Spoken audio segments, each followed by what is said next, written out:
Welcome, class. I'm looking forward to traveling through Latin American modernism with you today. Buenos dias, buenas noches. And I am hoping that you will feel very much interested in it. Uh, we'll see why it doesn't even make sense, modernism in Latin America. It's a question, actually.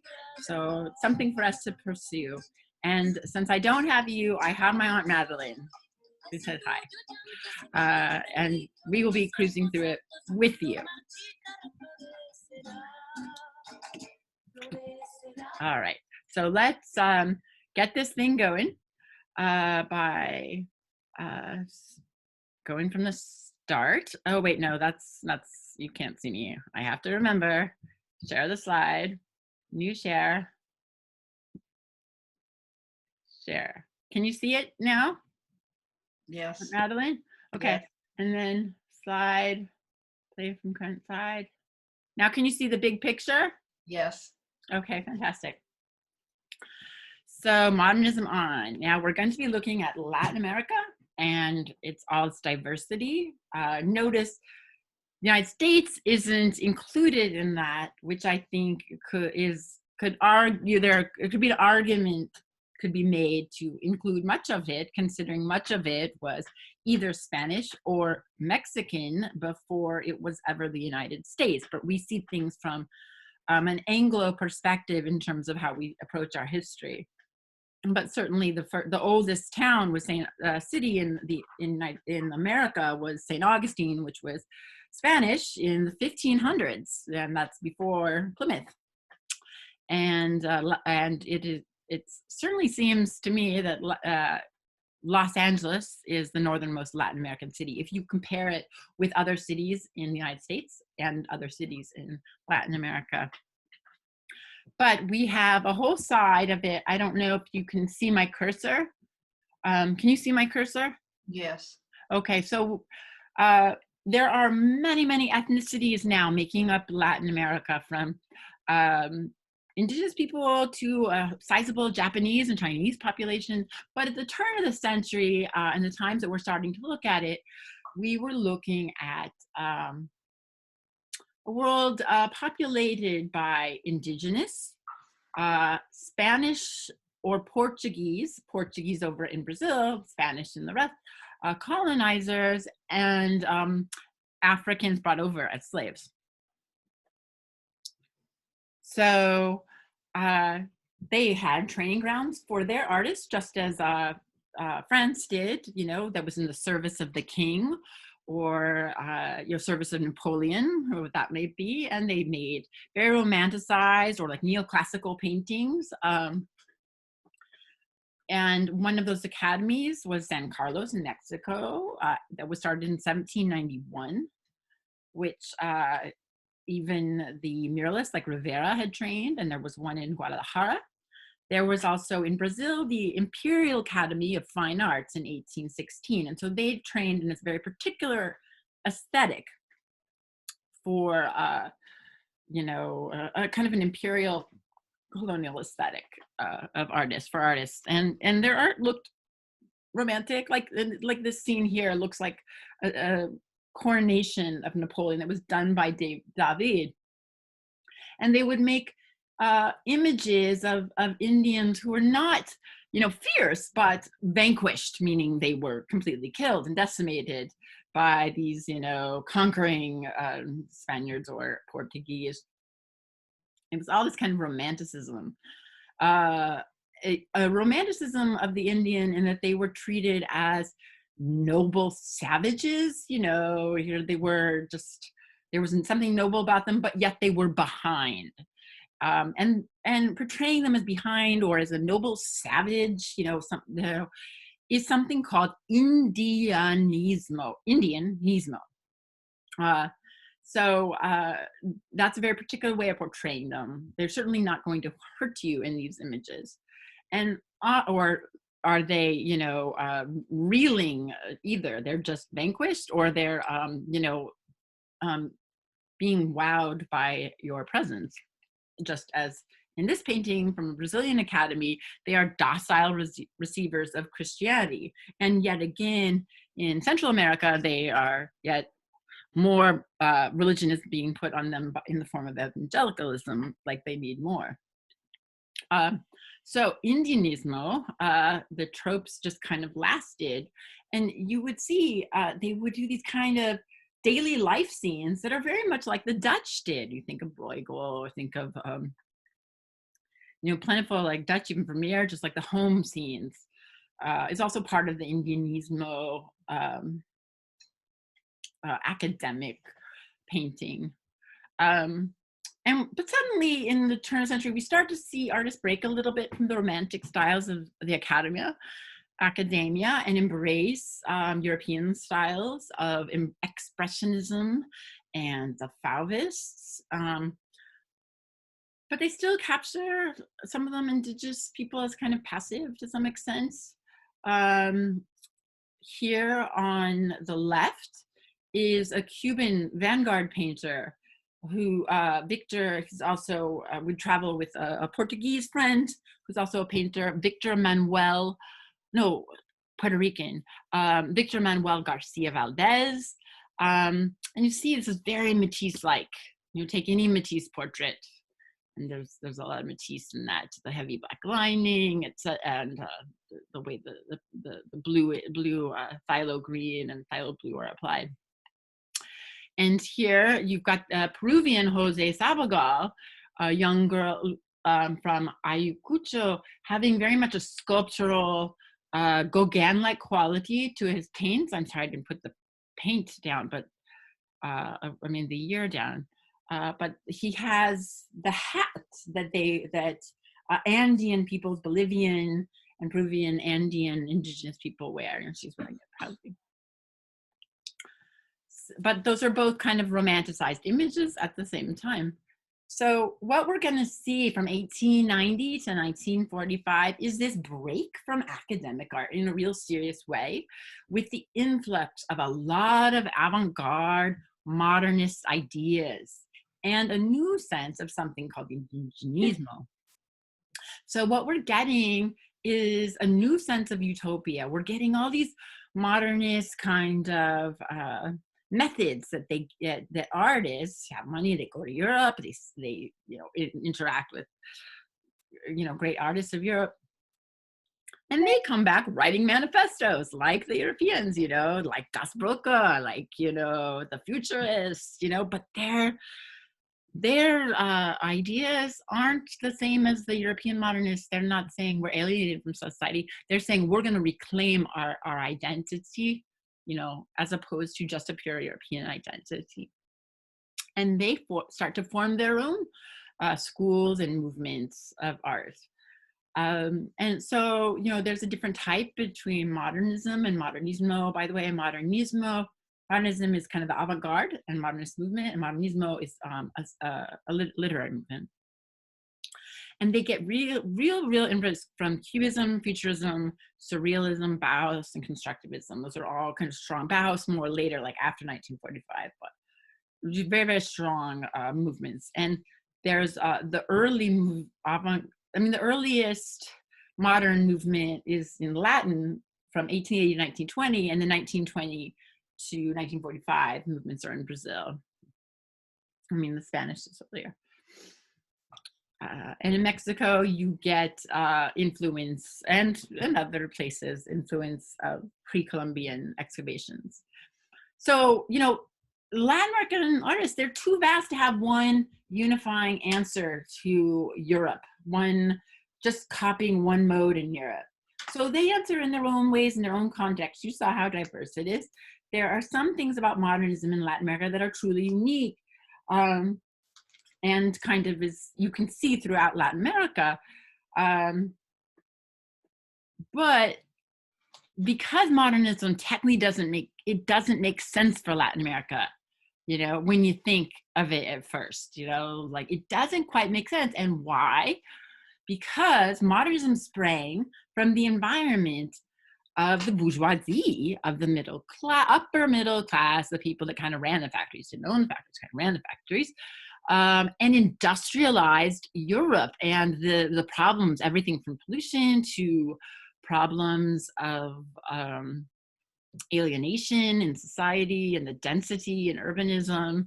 So some of the artistic inventions of modernism that were really European context is the novel. It's Marxism, which, by the way, it was such a joke that, United States, the kitchen cabinet people of presidents had claimed that peasants from El Salvador, Nicaragua, Honduras, etc., were communists when communism comes from a totally different world. Marxism, they weren't Marxists. That's very European, very industrial, it's very urban. And of course, the art movements we have studied since Impressionism, all dealing with those things. Industrialization, this bourgeois taste, the political problems of alienation, even the Germans who were, was it Austrians who started to feel alienated by all the high life, the fin de siècle world, so they used their problems with that situation, the artists, and their fears for the future to inspire them to change art technically, to look at what they inherited from Leonardo da Vinci, from the one-point perspective of Brunelleschi, and say, maybe those models don't really show reality. And how are we going to show reality in a way that also sparks a new world and a new situation, and then they're writing manifestos and they're challenging things. And that's what modernism, how it was kind of stewed up in art. So how does that fit in Latin America? I mean, they weren't industrial, they were agrarian.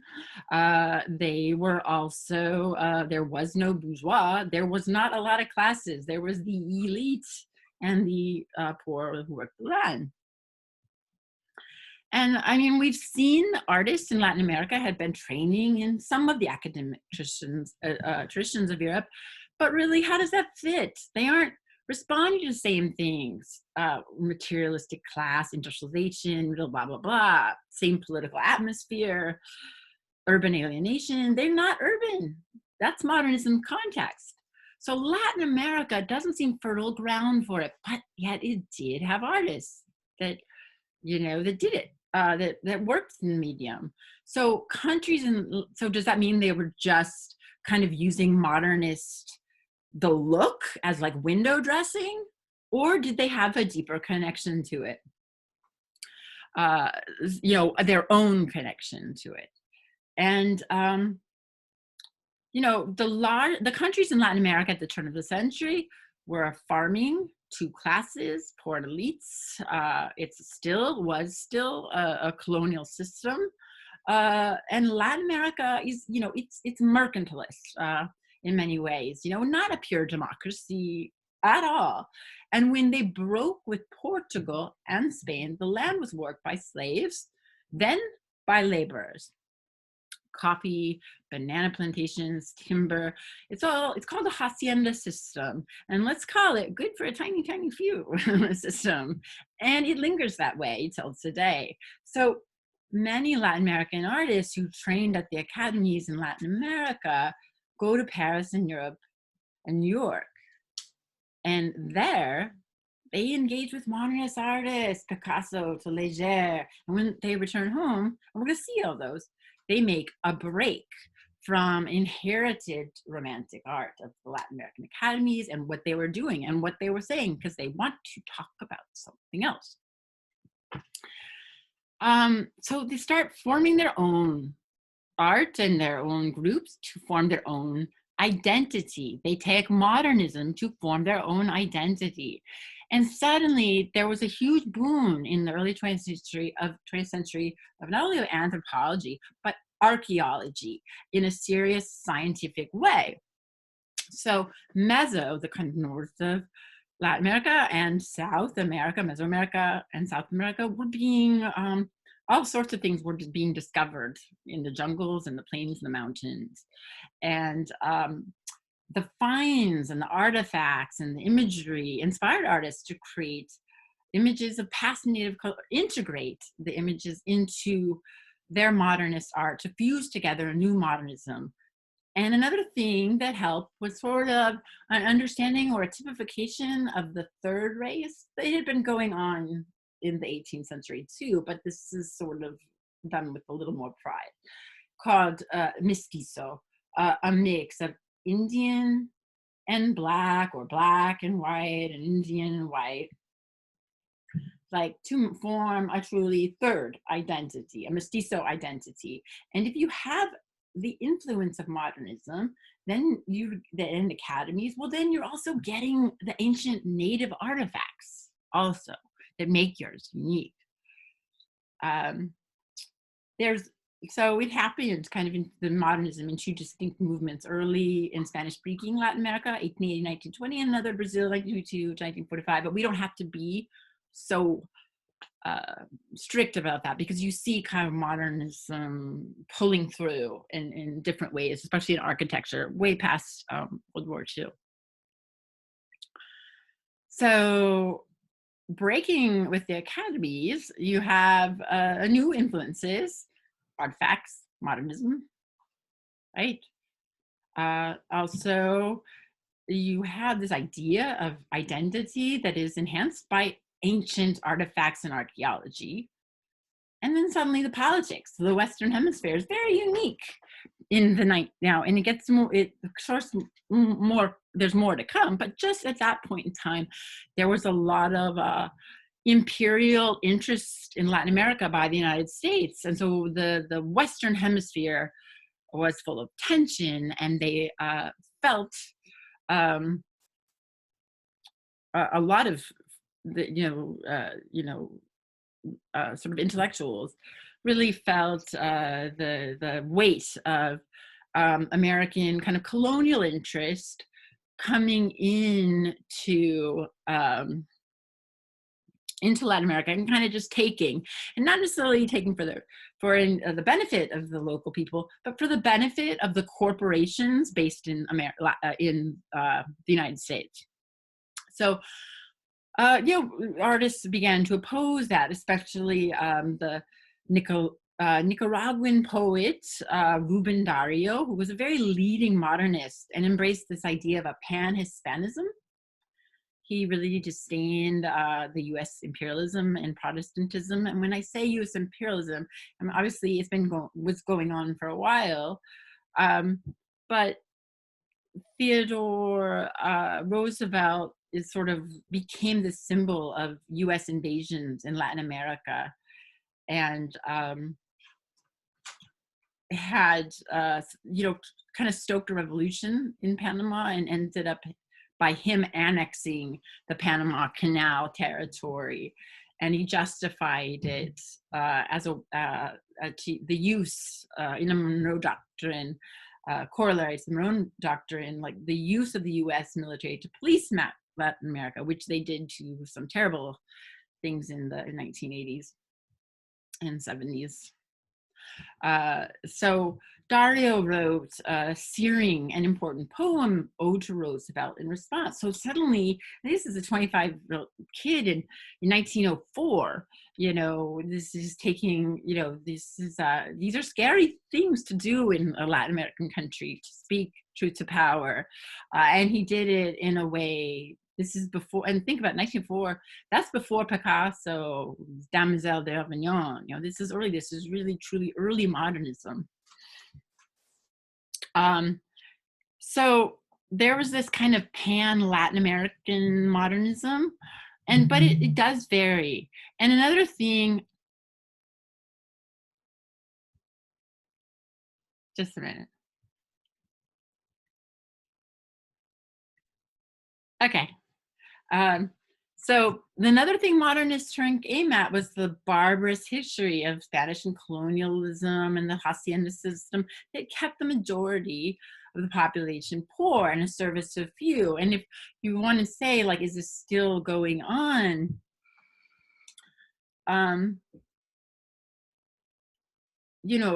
I knew people. I went to a boarding school, and I was head of the Amnesty International when I was 15, writing letters. I was writing letters for people like that were disappeared for expressing their beliefs, and they were often nuns and Catholic workers and indigenous people that were claimed to be Marxists, and they were people from Guatemala, Salvador, Nicaragua, Argentina. And I had people from Guatemala, Brazil who owned their own art museum, Dominican Republic, Nicaragua in my class. And I went up to them. I was like, look at this. You got to write for them. They're like, oh, that doesn't exist. This isn't happening. But they were also people that had wealth that I would never, ever imagine. And they were my friends, but they were blonde, blue eyes. And then I moved to New York, and I met like most of the Dominicans I knew were not like that. And I realized it must be a very, very much similar system still in place in those places. And that's a hegemony. And so there's an undercurrent. That's just an undercurrent that you should be aware of that exists today. But there are artists often from, and I've known some from very wealthy families that are aware of their positionality and do work to contradict it and to like address it and analyze it. And so there's awareness too, and there are people that are artists that are working with that awareness even to this day. So for artists at the time, there was a hegemony of the art world. And where was that located, Aunt Madeline? Where do you think? In Latin America?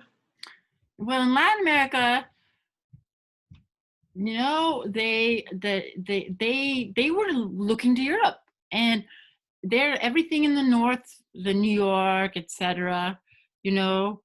And so they're getting everything from the north, from modernism to the academies, etc. Even the politics of the north, as we see, coming in to kind of imperial colonies through corporations, is coming from the north.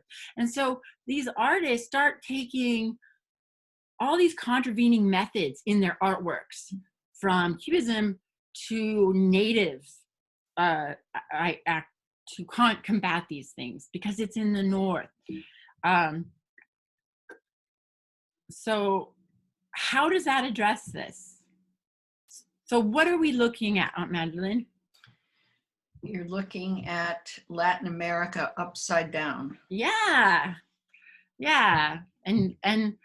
And so he's got the South up at the top of the page where we normally put the North, right? Right.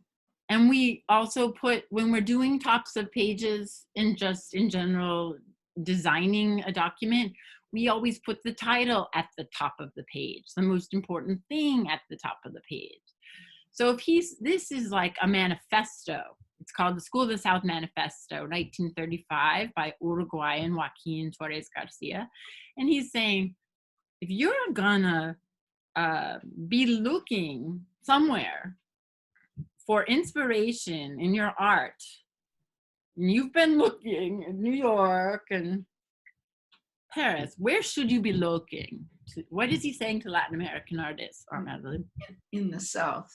Yeah, you said look to the South, look around us. And he's including all these kind of personal elements to it. He draws Montevideo right here as a very important center, which is in Uruguay. And he has the sun, like an explorer boat. He has a fish, the moon.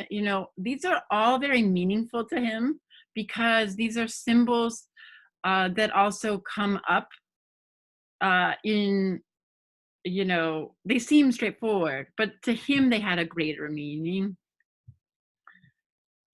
And so this stands the manifesto to Southern artists to look around, look at the Andes, look at the work in that, in your area, in the Bolivia, in the, the mountains, and come up come up with our own aesthetic that speaks to us.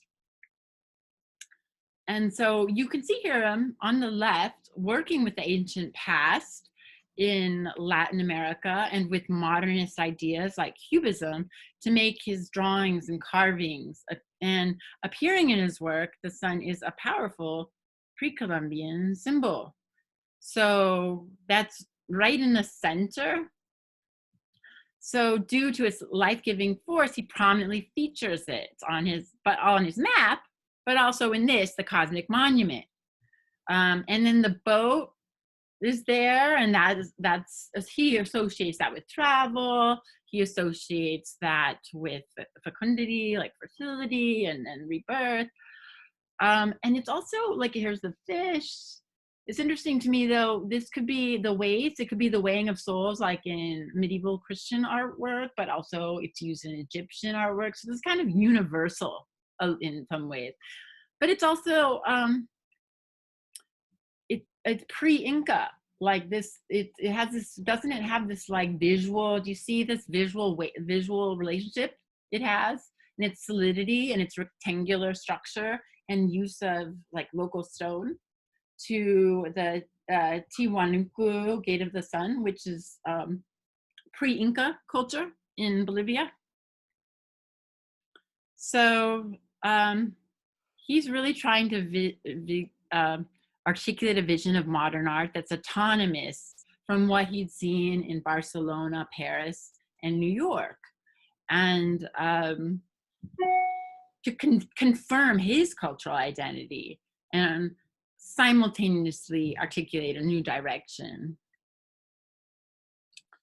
So that's where we get indigenismo versus indianismo. And so, like I said, there was this burst of archaeology in the Americas, and much was being learned about pre-Columbian societies and the representation of the indigenous person. So they wanted to represent the indigenous person as human, having varied experiences and feelings, as holders of wisdom, as people victimized by colonial rule, as strong survivors, as part of a claim on a new identity that was called indigenismo.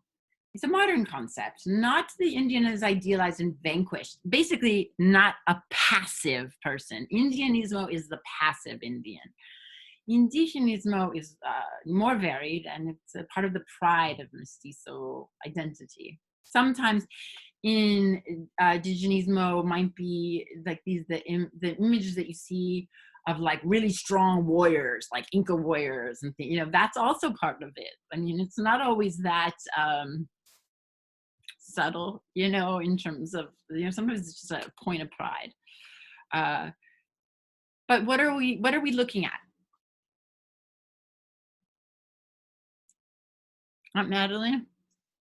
A leg. Yeah, a big leg. It's elongated, right? Yes. And where is it? Where is the woman? Where is she? She's sitting. Yeah. What's next to her? A tree. Yeah. What kind of tree? Cactus. Yeah, a cactus. So not very European. You don't see her in lush fields, on the moors, on the heath, waiting for Heathcliff. It's a very own aesthetic. And this is a painter, was Tarsila do Amaral. She's kind of considered the mother of Brazilian modernism. And Aline, my student, had seen this and said, oh yeah, we've all seen this and studied this so many times. And I've seen this in Argentina, and I kind of think it's actually owned at the Museum of Art in Buenos Aires, and I hope that's not true, but that's what I thought. And she grew up, her parents, in the hacienda system, her parents owned a very nice plantation of coffee, and she went off to paint in Europe, study painting in Europe, and studied under Picasso, and then she moved on to a bunch of syncretic cubists, really called, meaning cubism, where they take things apart in sort of and play with perspective in kind of geometric forms. And so she studied with them, and then she studied with the syncretic cubist, who combined that with color. And so she studied with that for a while, but it was a little technical or flat to her. But you can see in this painting, there is like this flatness, you know, it's not a romanticized, or it's not, it's an abstracted, not abstract, an abstracted painting. And you have these flat pans of color everywhere. And so, and just four, yeah, 1, 2, 4 colors. So she was really aware of modernist developments. And then after she was in Europe, though, she developed her own style. She was no longer a cubist, etc. And she made these kind of sensuous, but very vibrant and scenes of landscapes and everyday scenes. And she painted this Abapuru for her husband, who was Oswaldo de Andrade, a really famous poet. And so we've got this isolated, elongated figure with a blooming cactus.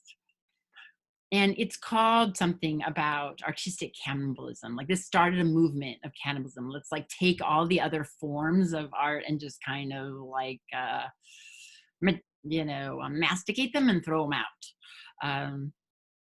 And make our own. So it's another kind of like late manifesto. But what I want to think that in terms of a painting, but what I find interesting is that it's her legs and her lower half is emphasized. And if we think about it, in Western art, beauty is kind of, people look kind of at Nordic features like breasts, or, maybe hair. And yet in what are the ethnic groups that are traditionally in Brazil around 1928 are predominantly, they have a massive influx of all sorts of people now, but especially in the South, etc. But was, African, Native people, like what are the majority, not the land owner, criollos, or whatever the Portuguese word for it is. So, here we are looking, it's not the palest skin, and she's emphasizing the lower half, which is a very different standard of beauty that proudly pronounces itself in a way that it was proudly pronounced in Brazil. I find that interesting. It's also just very, very modern in just the use of abstraction and elongation and flat pans of color.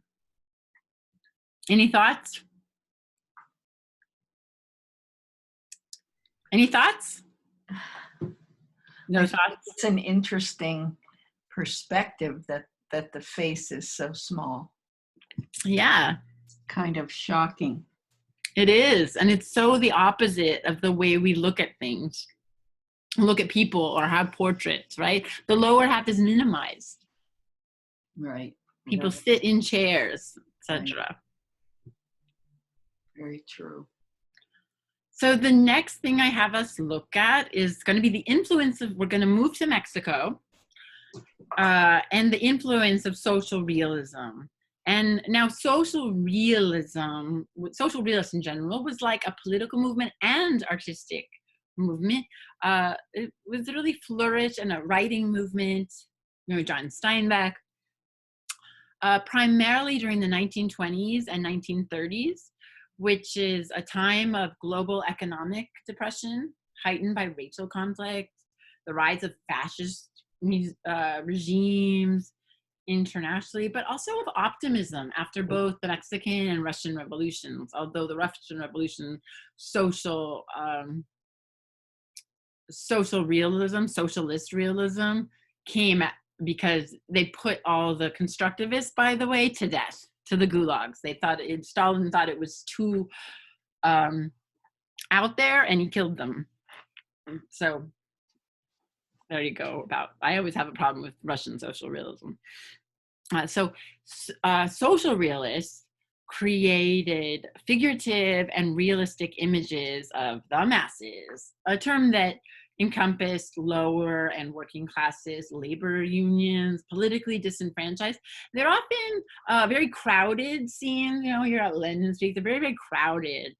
And then in Mexico, so it was influenced by social realism in general, there's all this indigenous excavations and findings. So these were traditional painters, though, who had studied at the academies, but that become the muralists. But they were increasingly influenced by modernism happening in Europe and indigenous cultures. The difference is, though, instead of indigenismo, they took pride in showing and identifying with an indigenous past, linking the indigenous past, linking indigenismo to their identity, and that is called like Mexicanidad.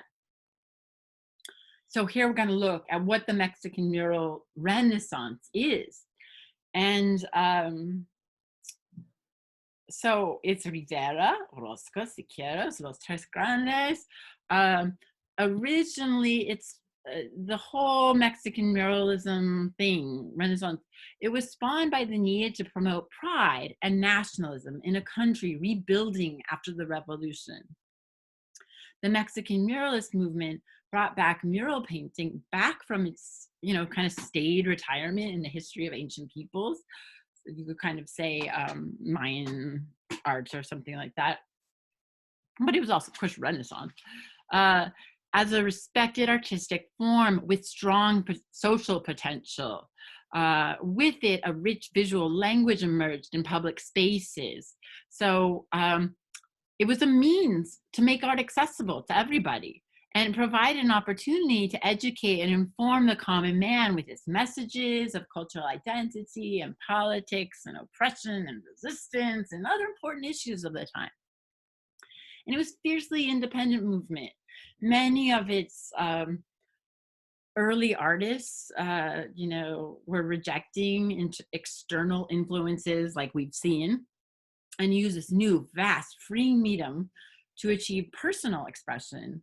And so this movement proved that art could be a valid communication tool. You don't have to be literate. And even to this day in Mexico City, if you use the subway, it has like, it has the word for the stop, say flores, it'll write, which means flower, flores. But then next to it, it'll have a picture of a flower so that, if you're illiterate, you can read it, you can know where you're going. It's different. So they were thinking that way, this is, you're not reading a book about history, but you can look at a mural. So, but importantly, in terms of Renaissance, like in Italian Renaissance, when we talk about the muralism, it means rebirth. And it was a rebirth of two things. Muralism, the fresco art of Giotto. Remember the Arena Chapel and the Giotto and the Lamentation? The fresco art of Giotto and the Italian Renaissance, and also his use of light, chiaroscuro. And it was a rebirth of interest in and pride in non-European heritage, because of all this excavation. And of course, the two younger artists, we'll see, Orozco and Siqueiros, were very influenced by more modernism, and they experimented a little bit more in their practice. I would say Rivera is the most kind of traditional. The painting that you see here is actually in Santa Barbara. The whole building was moved for it. It was painted in 1932. It's called Portrait of Mexico Today, but you see it's very abstracted because that's Siqueiros' way. It was created by David Alfaro Siqueiros in Los Angeles. where he had sought asylum as political refugee. He had to seek asylum a few times. So here we go. Madeline, have you heard of Diego Rivera? I have. I know, it's super famous when you think of Mexico. So he's widely regarded as actually the most influential Mexican artist of the 20th century. And I liked, yeah. So Diego Rivera was really a larger than life figure. I feel like that he just overshadowed everyone he was around, whether it was his wife or Trotsky, and he spent significant periods of his career in Europe and in the US, in addition to his native Mexico. And he just deployed a style that informed from, all these different sources, but, especially what we talked about, Italian fresco and pre-Columbian heritage. But he handled the major themes that were appropriate to the huge scale of his art form. I mean, they weren't just, little topics. Social inequality, the relationship of nature, industry, and technology, the history and the fate of Mexico. I mean, these are big happy topics. I can't imagine my little doodle watercolors being like, I'm gonna do the history and fate of the US, That takes confidence. So in Mexico, he's celebrated for both his role in the country's artistic renaissance and just a reinvigoration of the country's artistic mural genre, as well as for his kind of outsized persona. And here he is working on a mural for the Parliament building in Mexico City. There's a saying, the role of the artist is that of a soldier in a revolution. And he really pioneered those kind of ideas in art. He was great. And he said this is his portrayals of the revolutionary Zapata. This is one of those. And his followers were meant to make the masses the hero of the monumental art, make everybody the real hero. But then he goes and paints for Rockefeller, So, he was kind of like he would pick these political causes, but if he would get a commission, he might he wasn't as hardcore, let's say, as the rest, but he could be. So tech influences of his are fresco medium and chiaroscuro Giotto, and the rounded forms of pre-Columbian art. Compositionally, the crowded compositions of social realism in the 1930s. So as you see here with the Giotto fresco of the Lamentation, this beautiful kind of shading that he did. This is 1345, and he's really starting to understand light. And then here you've got rounded forms of pre-Columbian ceramics. And so here we have rounded forms that you see of the pre-Columbian. How can I get this out of the way? Of the ceramics, and then also the chiaroscuro, which means a soft molded lighting. And you can see that how he fuses these, and he goes on to fuse even this, the way she's back, with the woman with the child. You see here we've got the backs. I mean, very similar. And he's fusing, Mexican politics, the native cultures, the unifying national identity, but also Giotto, into his work. So his subjects were progressive. He had been motivated by the October Revolution that he had witnessed. It was he's very, very outspoken and often uncompromising, and it would collide with the wishes of wealthy patrons. And he aroused a lot of controversy inside and outside the art world with his commitment to left-wing causes, such as American workers and revolutionary workers.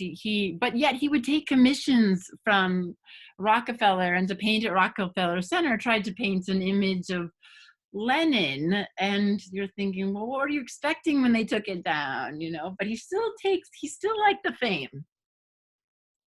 But you see here, the WPA, you're going to see very much, again, this kind of crowded social realism. I mean, they're amazing to look at.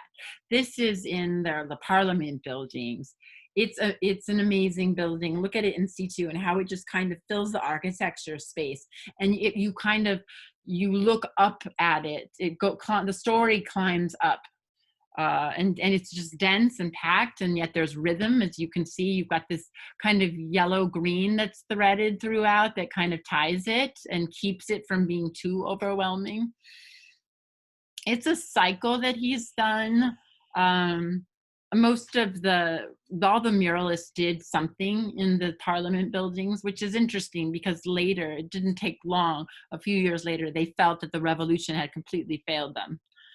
Because just different people of the same types became in power.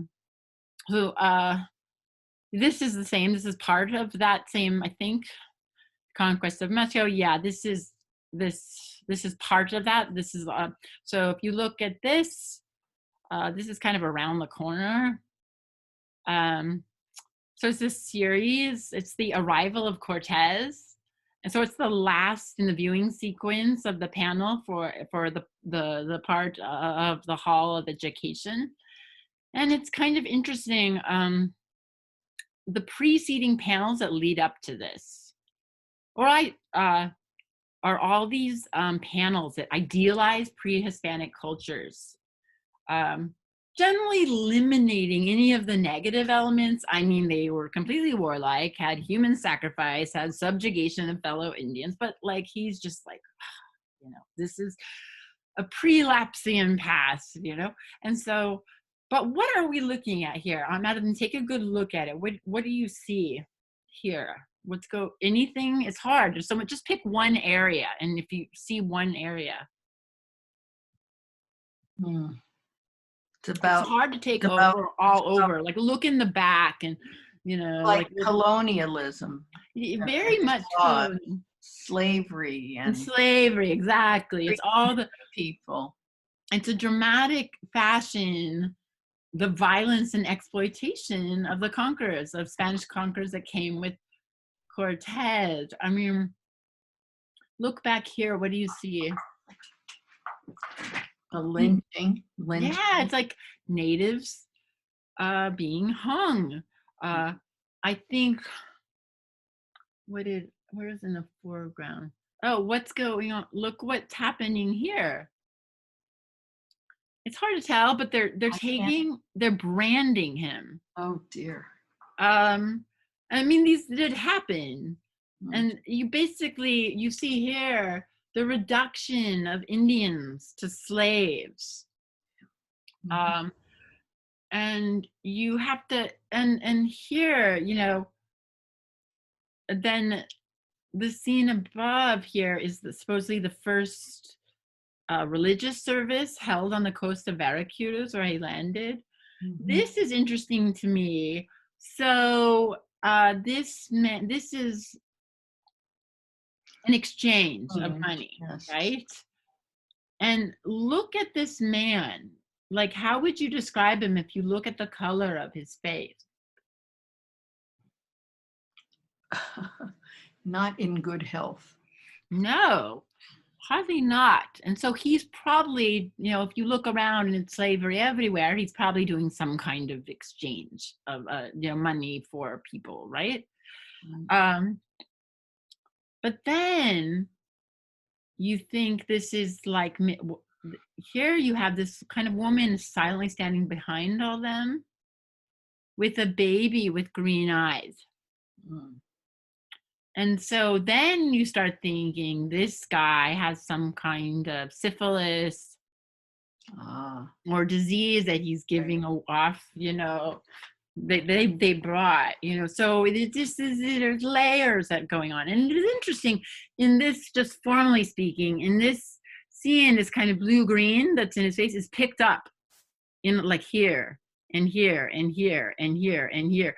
And it is, even though we don't notice it right away. It's the unifying thing, that these kind of rounded green shapes and forms, that unifies it and keeps this from being total chaos. If these were all different colors, it would just be too much to kind of take in. And here's a really hard scene, is a scene of peasants hanging. It's part of this same series. It's part of the last, I think it's in the, is this in the last? It's part of this same cycle. I just thought it's so disturbing to me.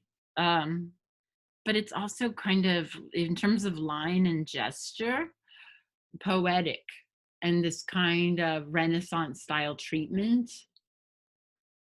It's just kind of like a passage, a really striking, strong passage that would have said enough to me. We don't have time to sugarcane, but here is Diego gaining notoriety and fame, working in the US during the 30s. And he worked for a long time on a Rockefeller mural that was tragically torn down because the Rockefellers objected to the imagery. He had sperm and Lenin on it. And this is the mural he did in Detroit, and it's beautiful, and it still exists. It's in their museum. So it's not strictly a labor rights mural. He had done it, I think, for Ford. But it does, he did gain notoriety, fame for his depictions of workers in Detroit. And they were based on real workers that he had observed and drawn at the Ford Motor Company. And there's like 27 panels, and they're supposed to be revealing. You think this guy has read Marxist dialectic, the contrast between the workers and the management. And these were done just like we had talked about in the social realism and the American Works Progress Association. These were done in the Great Depression. And at the time, 1 in 4 laborers in Detroit were unemployed. And, the Ford company themselves were having problems with political and social unrest among their workers, leading to strikes, and there were 5 deaths. So it's thought that Diego Rivera was inspired by the protests during the painting of these murals. And here are some of the next guys, other influences, the Cubists. You see here, Cubism, taking one object and trying to say more than a photograph could by turning it around and pulling it apart and taking it upside down and showing it from multiple perspectives. Because when I'm looking at this Coca-Cola can, sorry, I'm being very pop art here, I look at it from below, I sit it down, I go over, away, I come back, I drink it. There's many ways to know something, and it is not sneaking it and just looking at it from one point perspective. That's not how we really know objects. So that was like Cubism's idea, to break it apart, move around shadow, show different points in time, and different things. So that's really Cubism in a 30 seconds. Futurism, as you know, was all about motion and speed and future and fastness and industrial materials. And oops, I wanted to go to this. And then, of course, so when I'm setting these two up, because these two are what are the greater influence than Giotto on the next painters that you're going to see, the futurists, the kind of new materials and newness and future, anything futuristic and motion and different perspectives and really challenging of Cubism and really kind of challenging how we see. And then they were also interested in Mexicanidad and the native identities. And the first one you get is Jose Clemente Orozco. He's notoriously introverted and pessimistic. And a lot of people say the least revered. But I don't know why they say that. I think his work is challenging. So is Siqueiros. Diego Rivera is much easier to comprehend. You need a lot of art history to comprehend something that is cubistic, even though these people didn't think that. So he opened but see, Diego and Siqueiros, Figaro said, Diego never criticized the Mexican Revolution and the post-revolution government that was full of hypocrisy. Orozco openly criticized both. He wasn't a joiner. He wanted a revolution. It wasn't good, done right. It could be better. Same with post-revolution. What are you thinking about? This is the same hacienda system, So this made this kind of language is difficult for him, made it difficult for him.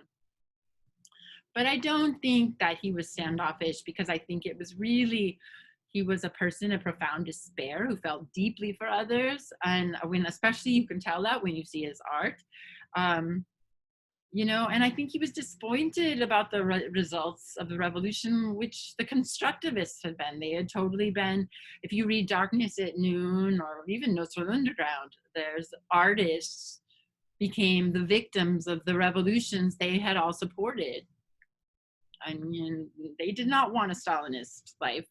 So Orozco was a cartoonist in the past and a printmaker, and it's detectable not only in his style, but in his ability to communicate really complex messages, timely political subjects, simply and on a massive scale. So Orozco painted his fresco, Dive Bomber and Tank, at the MoMA in front of visitors in New York, with like on a fresh plaster. And I think the people that were there were just taken away by his frenetic energy and style. Here it is the triumph of war over humanity. And that's certainly in his statement, but there is also a part of ambiguity there too, and modern abstraction in his painting, a lot of modern abstraction. You see kind of both his influences there.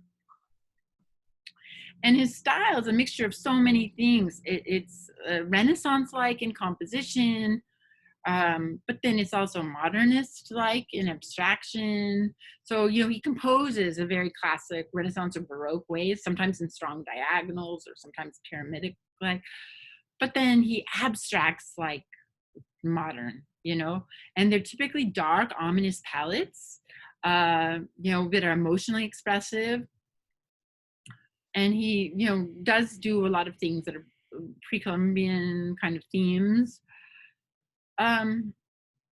So the Muralism movement as a whole asserted its importance of large-scale public art, and Orozco's murals were really made for this really bold, open social and political critique. So this is so interesting to me, this piece. What is happening here, Aunt Madeleine?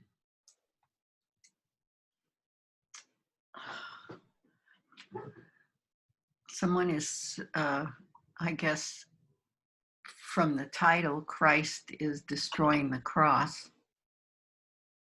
It's like, well, why? That's a good question. I mean, think. What are the things that first of all, he's a revolutionary who obviously, if he's saying that the war is going to keep going, he believed in Trotsky, who believed, by the way, Trotsky believed it was a revolutionary, part of the revolutionary movement in Russia, and he believed that we will always be, to move forward, to always be in a state of revolution. So also, cross represents tradition and like we need to move forward. Thinking of the past. Yeah, and why would Christ want to destroy this? Think about how the cross came to Latin America. Yes. Through the Spanish and the conquer.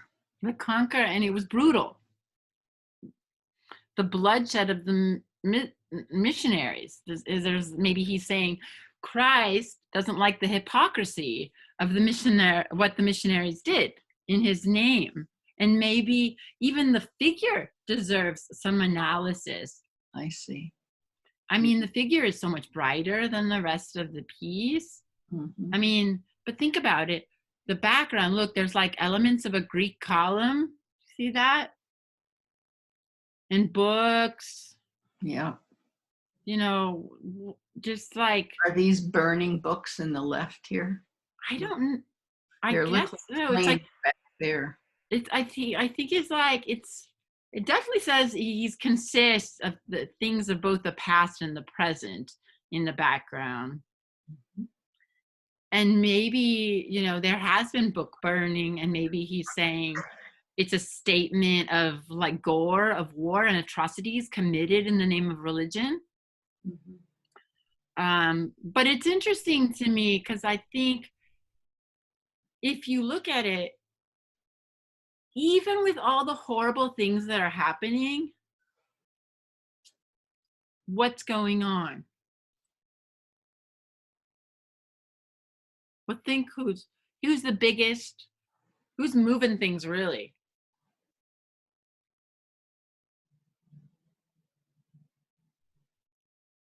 I I don't know. mean, yeah, Je- huh?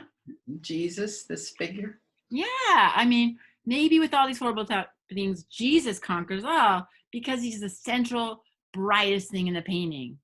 Or he could be showing his worry that maybe with all the atrocity the human race has committed, we no longer have is this forgiveness because Jesus himself is destroying the cross, which is a symbol for forgiveness.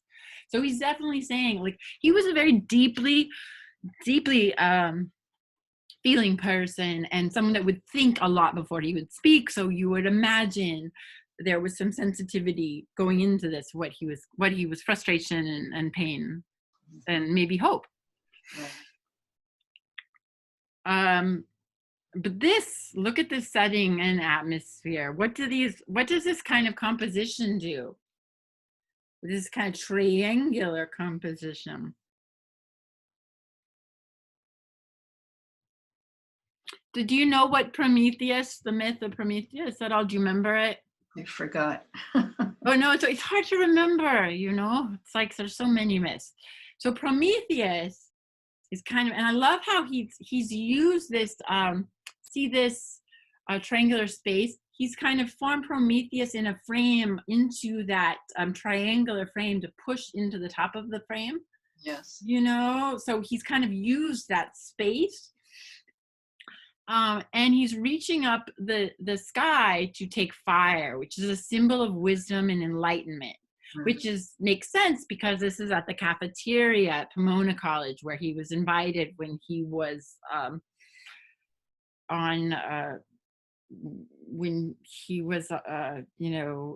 fleeing fleeing the police in what do you call it, in back where, back in Mexico. So it's like, actually, it's a ceiling panel, so it's the top of the ceiling, it's kind of edge, so he's kind of like bursting through. Anyway, I don't know if you remember, but from the ceiling panel there's all these like stylized frames, so he's kind of reaching forth into the flames that are like getting, coming from God, so to speak, or Zeus, to get the source of wisdom. And so what happens in the myth, Prometheus, he takes the knowledge and he gives it to humankind. And when he does so, he's cruelly punished by Zeus. And so it's interesting to me that some of the masses of mortal humans in there, some of them are like eager a little bit, right? But a lot of them just, stand around him, seem preoccupied or in like states of agitation.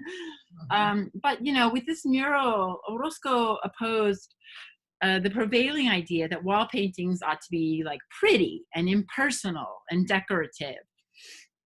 While the theme is certainly appropriate for like a place like a university or college, his expressionism is displayed on massive scale. No one had seen him done before. So it's the first modern fresco in the United States, like a modern real fresco technique.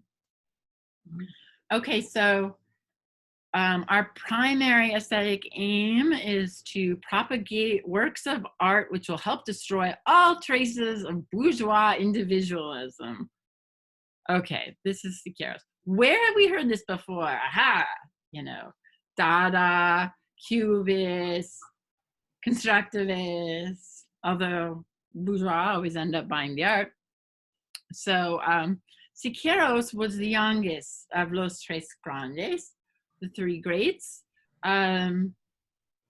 And so he was also probably the most radical in his technique and his composition, his political ideology to some, I don't know now that I think about Roscoe, but he's the politically engaged artist that was informed with ideology. And he was dedicated to fostering change through art. And, you know, unlike some of his contemporaries, he refused any commission, Diego, that conflicted with his ideology. Sometimes, you know, Diego would change his ideologies, but not Siqueiros. He was imprisoned a few times. So I like this painting because it shows you a lot. So he was like a Russian suprematist, like Malevich, that really felt that radical abstraction and new technical methods, you know, with new like mediums and materials would bring a new era. Like the actual medium that you chose to use in your art was going to change the new era, you know. But of course, the Russian constructivists didn't have money, so they were painting on cardboard. But that's not what they wanted. They wanted to be like steel, you know. So, but along with his mixed, you know, avant-garde styles and techniques, you know, he also mixed traditional and local history. So he, like the constructivists and like Rivera and Italian futurists, they thought technology was a means to a better world and really wanted to make activism through that. And Russian filmmaker Eisenstein visited him in exile, and they would work on perception and technology together. So really a big influence of him is on other artists, especially New York artists. You know, so his experimentation with unconventional and industrial techniques was really opened up a lot for avant-garde painting. You can see here in Collective Suicide, this is a 1936, he used paint and chemicals and scratch surfaces to get this like dizzying array of like texture and effects. And he led this workshop called Experimental Workshop when he was exiled again in New York with Jackson Pollock to experiment with new materials and applying paint in more automatic, get that, free ways. And what happens after that? Pollock starts throwing it. Yes, he was influenced by Navajo stand painting, but he starts using car paint, throwing his canvas down on the ground, applying things with sticks, you know. So all that scratching and using automated paint and different materials, that's, and moving around your canvas, that's Siqueiros. Collective Suicide is a memorial to a doomed pre-Hispanic cultures of the Americas and a rallying cry against contemporary totalitarian regimes. So this is 1936. They were happening in Spain, in Germany, and Italy, and probably other places at the time. Oh, well, yeah, Russia. Siqueiros. So, you know, this is, look at his expertness. He gets this whole like area, this whole room, and these are revolutionaries, right? With these kind of his grandiose expression. He, you know, this is kind of immersive environment he created. And look, this is very futurism right here, how he's one after another. Or if you want, Duchamp in his painting, Nude Descending a Staircase, where you're seeing something at different moments in time from different angles. And here again too, so he's thinking about how we see, right? And he's also kind of creating a cinematic montage. And an enveloping perspective that overtakes the viewer. He's been looking at futurism, definitely cubism, but he's also looking at cinema. And so there's cinematic devices. If you see Eisenstein, the experimental filmmaker, visited Siqueiros when he was in exile in Tasco, where his earrings came from the Mexican government for his revolutionary activities. The two explored perception and movement in film and how to create and move a story along in images. So you can see the effect of their conversations. Eisenstein's film shows a series of guards marching against the Bolsheviks and the peasants peasants, or you would call it peasants or the Bolsheviks, in order to kill them. And the angles and the compositions of the film are also kind of utilized in his mural. There's so many more angles I could have shown you than those, but they have things just looking at them as a crowd. They have them, and it's a sense of marching in numbers and depth, and it's a montage of images that you're shown. Where a montage meaning you see one thing and then you see another thing, and then in your mind you have to connect what the two mean. So you see someone smile, and then you see soup. Oh, they're happy. Or you see soup, you see someone smile, they're happy to see soup. Or then you see a baby and you see that person saying smile, oh well, they're happy to see the baby. Well, it just depends on what you picture you put in front, so that's montage theory, like how you put separate disparate things together and then form an opinion. Like here you see them running, but there you see these and you assume, oh, they're running from these guys who are marching. You put the two together. So he did that. So they both created compositions that were using new technologies and new ideas to envelop the viewer. I find this one really beautiful because you just don't know what it is. It's a faceless identity of a man. Is it the lowest case in modern society?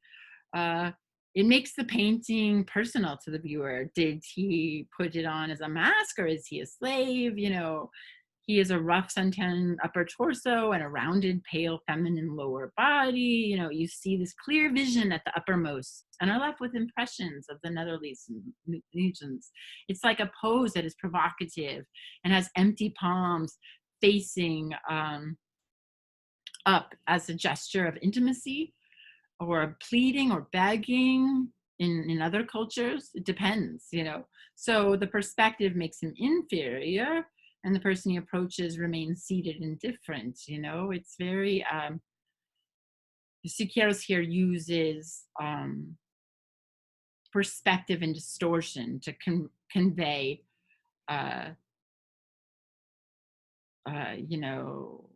psychological states, and the image is called our present image. And so in Brazil, Brazil had a broad indigenous bend to their social realism. Argentine social realism issues really were issues of unemployment, poverty, and unionization that struck them. And so born and based in Argentina, Antonio Berni was socially engaged, rooted in Marxist viewpoint. He worked for Siqueiros, actually, who came to Ecuador. And he worked for him on monumental mural-sized paintings. And after that, he made mural-sized paintings. And one of them is this, it's a demonstration. So, Madeline, what are we seeing here? I think it's workers. Yeah. Is that? Yeah, it is. It is workers. I don't know. It's a crowd of like unemployed men and women that seem to be like marchers, because you see there's a sign, Right. And the sign in English says bread and work. So maybe he's rendered the faces of the unemployed kind of pressed up. Notice that. They're right up against the picture plane. Like, what does that do that they get so close to us?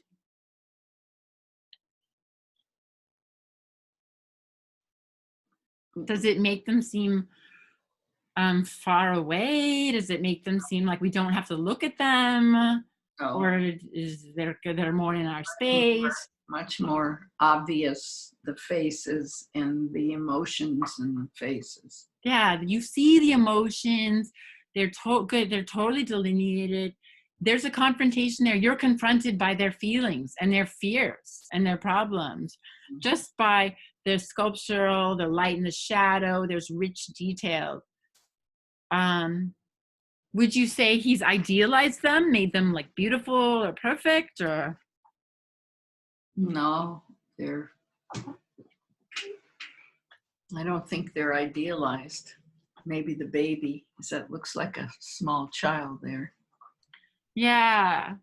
It's like the baby is, yeah, but it in some ways babies are, yeah, they're always cute. But the Right. artist eschews painting, the dispossessed as like heroic in this piece or sentimental, and Mm. instead shows this kind of solidarity between them, like who they are, and the solidarity between them is interesting. It's interesting also he paints the women a little differently than the men. Yes, it does. And that's their diversity is there. And it's also not done in oil or acrylic. It's tempera, which is a lot like watercolor, or not like watercolor. They use egg. It's an early Renaissance technique where you use egg, and it dries so fast that it's hard to really sculpt it and blend it. So you end up showing things with lines. And so that's kind of probably another reason why it's so liney, is that there's just, it's egg and pigment, and it dries so quick. Mm-hmm.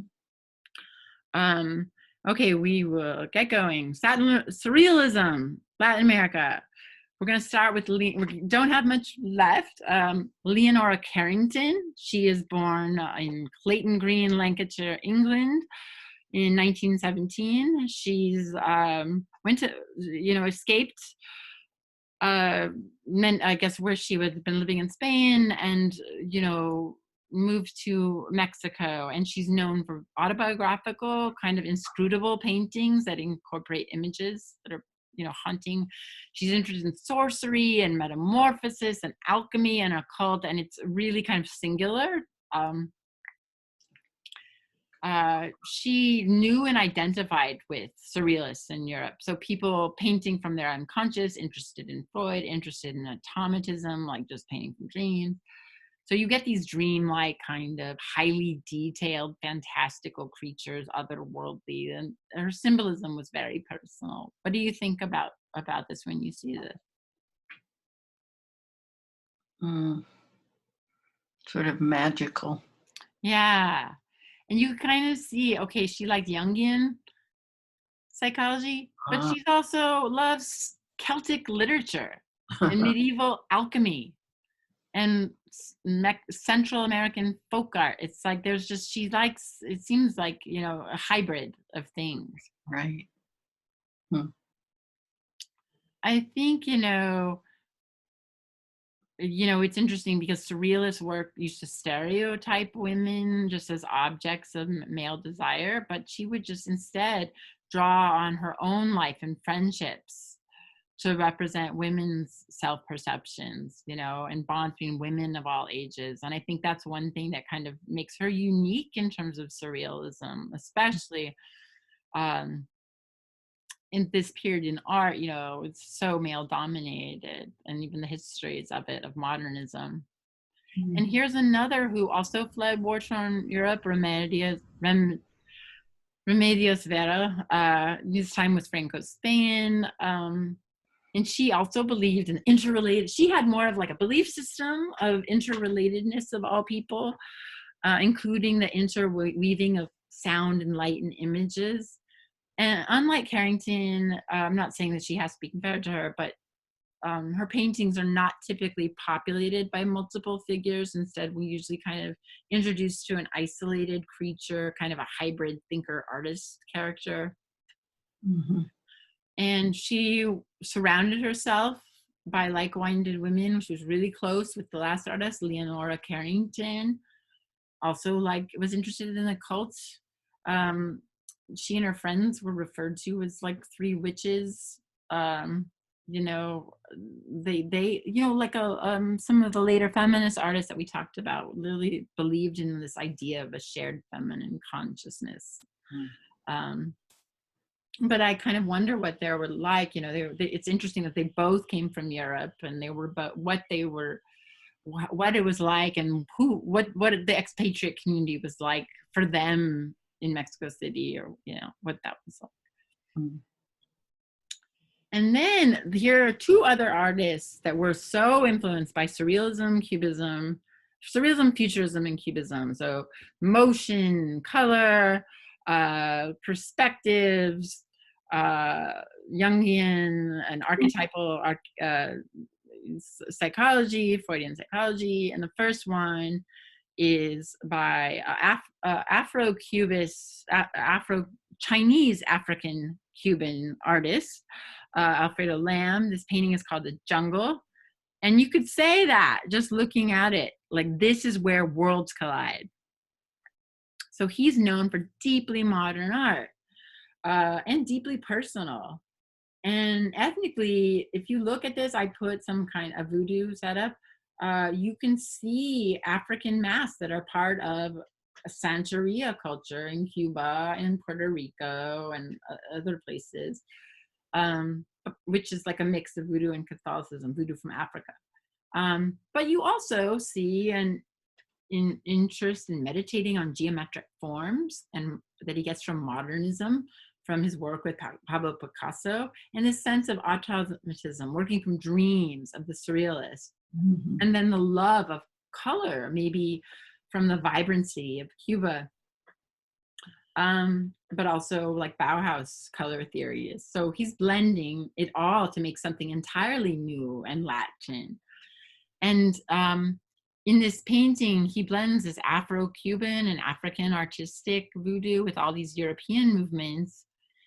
It's big. It's 8 feet high by over 7.5 feet wide. And this is gouache on paper and canvas. It's like, it feels also like engulfing, you know. I've seen it at the MoMA. And there's these 4 hybrid creatures, like composite, part human, part animal, with exaggerated hands and feet, heads recalling African masks that are like inline, side by side. In Cubist fashion, their bodies are fragmented, right? And they don't fit logically. But it's a fantastic experience that just, could have sprung from unconsciousness, And they kind of seem to emerge from and merge with a dense wall of vegetation, like maybe sugarcane of the fields that the slaves worked. The rightmost figure holds a pair of shears, maybe for harvesting. The leftmost figure has like horse-like features, could be a hint at the spirits of mysticism. The bottom left is a little bit like a Santeria altar, like I put on the left too to show you. I like the color palette of blues and greens with a little bit of yellow and white. It could be like a moonlit night scene, or maybe taking place in the day under the cover of a jungle.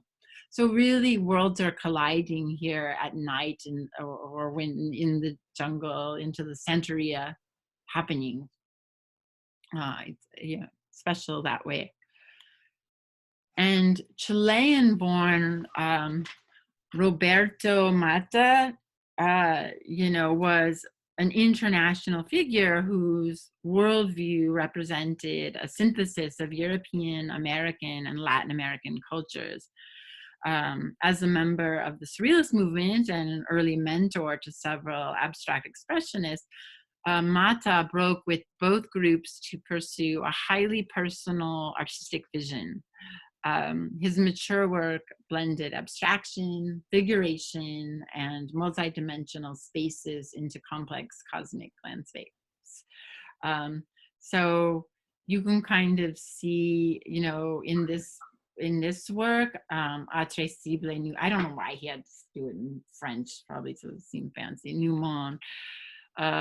Shows this like cosmic landscape dominated by a fantastical machine that kind of reminds me of one of Duchamp's famous pieces. And it's loosely titled Earth is the Target, a hint at the paranoia associated with atomic age. So there was all this space age and space race and Cold War that is seeping now into art, and especially intensified with Russia's launch of the Sputnik satellite the year before in 1957. And last but not least, we will look, unlike the other artists mentioned as surrealists, Kahlo did not relate her art to surrealism of Europe or to Freud. It was rooted in Mexicanidad. Kahlo's art uses surrealism to offer an intimate exploration of self and identity. And she blends surrealism with uniquely Mexican motifs, as in the left one. This is a form of an icon at a church. There's also people would dress like this and parade in little villages in the Yucatan. It's part of their outfit. From certain villages, actually, yes, Yucatan, it's like a certain ethnic tribal. And she tells her dramatic story, her pain that endured from a horrible accident, her losses in life, she places herself in a uniquely Latin American context. Her complicated symbolism sort of challenges Western ideals about frail femininity. And her paintings deal with her half indigenous, half German identity, her feminism, her love of Mexico, being in the shadow of a great man, her dream states. As you see, even here, he's imprinted on her. Right. But it's funny to me that she's on all the bags and the coffee cups and the outfits these days. And people know her, not him. I don't think they know her art necessarily, but they know her. I have a little bracelet of her. A friend gave me, see, people are selling bracelets of her face. So she did not go through her life being famous like this. I started taking pictures every time I saw like a placemat with her face on it, but then I had to add this, but it got too much and I just stopped. So she's German, she's indigenous, half German. There she is proudly in her Mexicanidad and her third race, her mestizo identity. She would wear very, very Mexican traditional outfits and colorful jewelry, etc. Her native and European heritage is uniquely Mexican in how she displays it. And she constructed her identity carefully. I mean, she, grew up, she liked to wear boys' clothes, but then her clothes, her jewelry, it was a performance in a way. And there has been last summer an exhibition at the Brooklyn Museum just on the artistry and the things that she owned and wore and why she wore them and the symbolism of them. Mm-hmm. But most striking is what she endured. 35 operations, body casts, metal corsets, constant pain, and the inability to bear a child. These are parts of her pain, and she was in the background. So Frida Kahlo and Diego Rivera married, and they were like the two great volcanoes of Mexico City.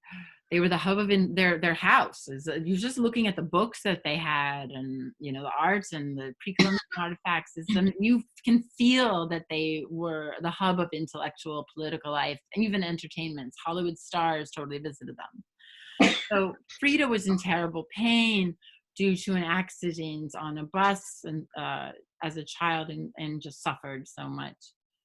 And so this is a self-portrait on the border, right?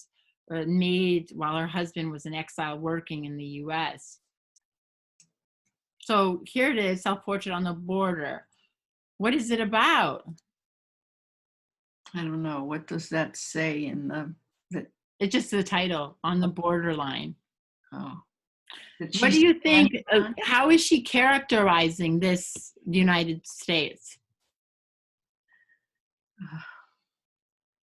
Negatively. Why? Dark, and the figures are unpleasant. What is this? Like, what are we looking at?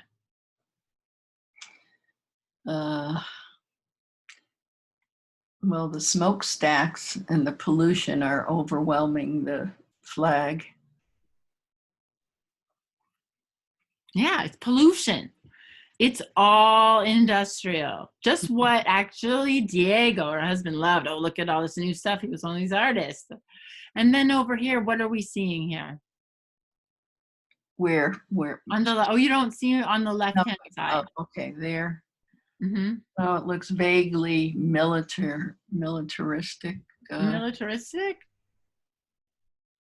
Do you know what this is? This looks like, I guess you haven't been. This looks like this is like excavation, ancient culture.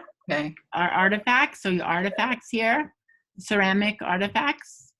Mm-hmm. We see these could be Teotihuacan, which is right outside Mexico City, which are these big temples that are amazing. We have weather forces, and we have naturaleza. We have the natural world. So Mm-hmm. there's this she field over here on this side is this connection to the ancients and to the natural world, where here everything is plugged in. There's plugs going everywhere. There's pollution. You know, it's like, and she's just nowhere. And I don't know who this is, Carmen Rivera. Yeah, I have to learn no more. And so this is interesting. So they work. This is when she was in Detroit, Ford Motor, and then this is, let's see, 1932.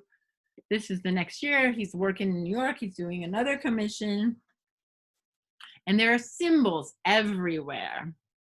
You know, she was in New York to support her husband, who was painting a controversial mural at Rockefeller Center, and you know, in the past view, she was expressing an opposite view that her husband, who was sending his approval of industrial progress in Rockefeller and Detroit. Rivera loved his popularity and didn't want to leave, although you could say, you know, she desperately didn't find it very soulful. So, like, let's look here, and what are we seeing here? What are the things that you see? Oh, goodness. Well, in the center, you've got the art museum, which is one place she likes. okay. But this, right?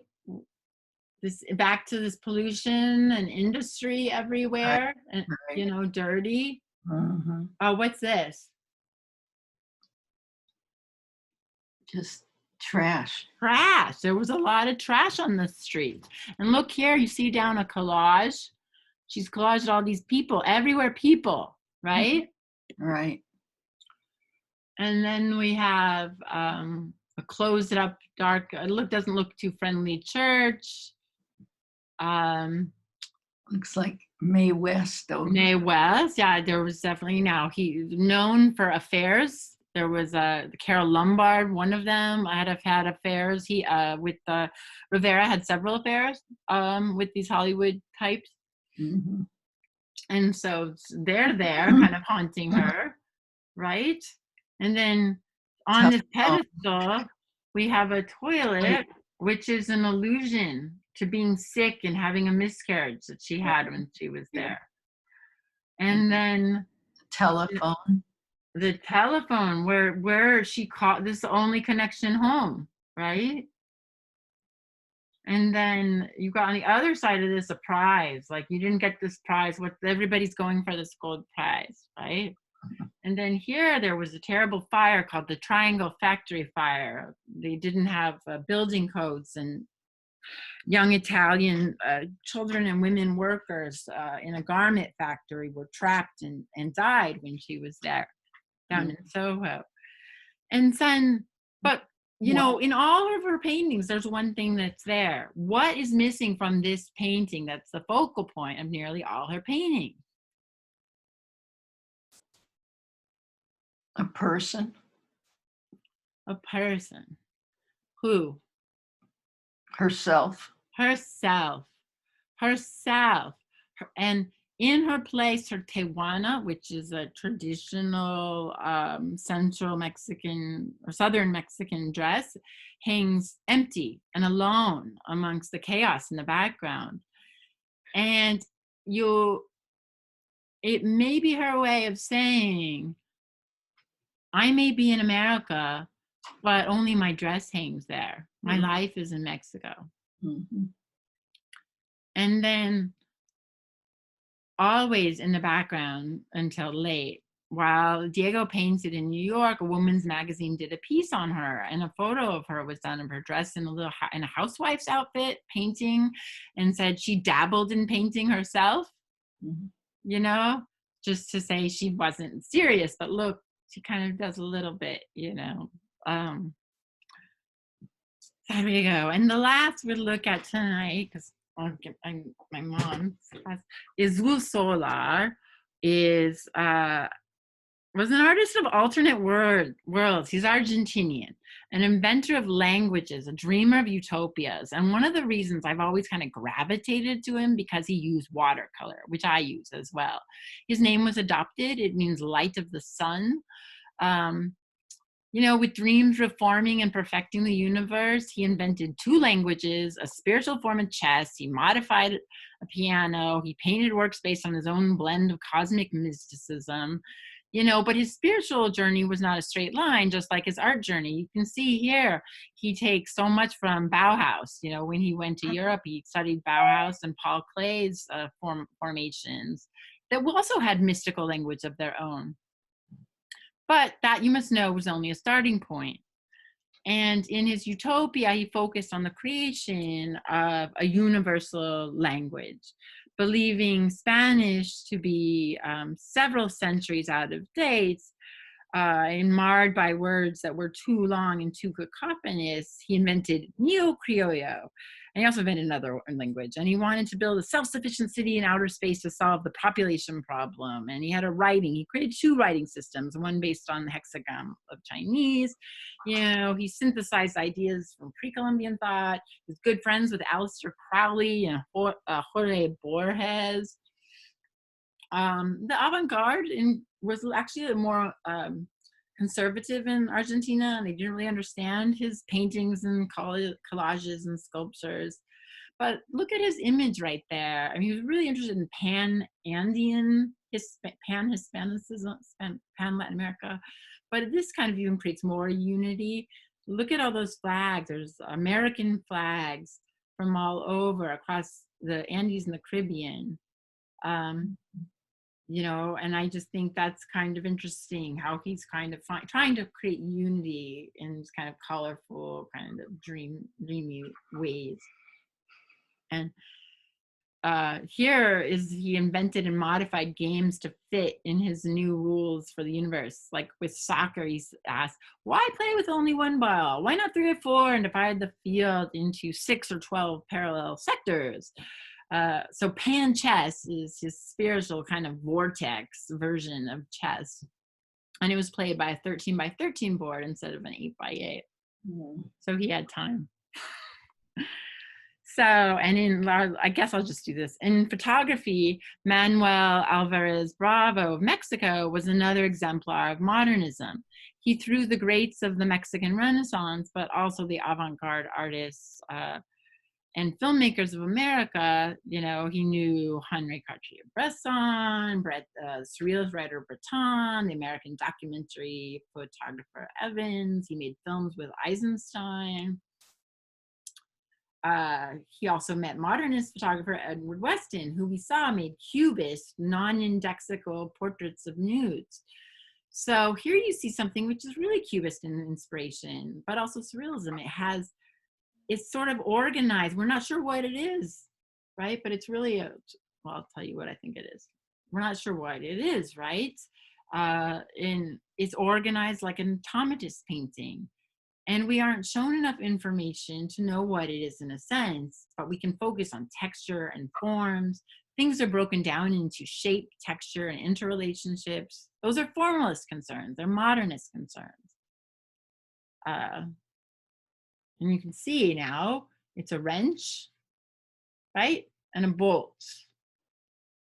I just realized what it was. Totally non-indexable, meaning it's not just an index of something else. It's it's an abstracted version. Very psychological. It's called threshold. You know, the way he's taking. Here's his piece, which is an homage to Cartier-Bresson's style of street photography that's so influenced by surrealism and chance.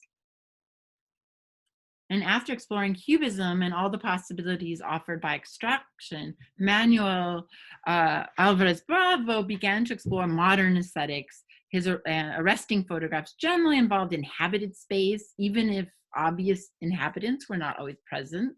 To me, this is a little like French surrealist photographer Henri Cartier-Bresson, but it also could be possible in Latin America at the same time. It could only be possible there. These are infused with a certain type of poetics. And by the early 1930s, he began to concentrate only on the urban landscape of Mexico City, capturing everyday street life. And his aesthetic sense joined the documentary and the poetic, moving towards an insistence on an ethical dimension in photography. His work inspired generations of excellent photographers in Mexico and elsewhere in Latin America. And Diego Rivera said his work was profound and discreet poetry. And as I'm talking about his ethics, you can see here, the cacti, became, a part of, of Mexico's landscape, became his frequent subjects, and throughout his career, politics were often informed in his photographs, notably striking worker assassinated 1934. So Manuel Bravo made this startling photograph of a Union leader after following the sound of what he thought were fireworks. Instead, he arrived upon the scene of a sugar mill labor strike where shots were being fired. And with 2 frames left in his camera, Alvarez Bravo moved in close and framed his subject. So the top border of the photograph would press against the victim's body as if it were laid in a coffin. A trail of the blood spills into the lower image's right corner. So without denying his handsome features or dignity, Alvarez Bravo portrayed the felled worker neither as a hero nor as a martyr, but simply as a sacrifice. As one historian has observed, the offering of human lives in ancient Mexico was natural. The worker's death is no more than a ritual sacrifice to the gods of society, a more necessity for the well-being of the Mexican people. So that is the class for today. And you think this really corresponds with a lot of the kind of journalism-like photography that was happening in the 20th century in America at the time. So we're going to get into this next time, the building boom, post-war, artists redefining new modernism and new strategies, optical art, kinetic art, and then art on the border. What's going to happen on the border?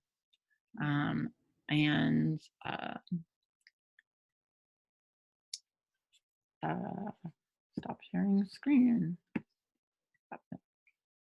Okay. Okay. So it was good. We made it. I'm going to stop recording now and hope you guys answer the questions. It was long. I'm sorry. Bye.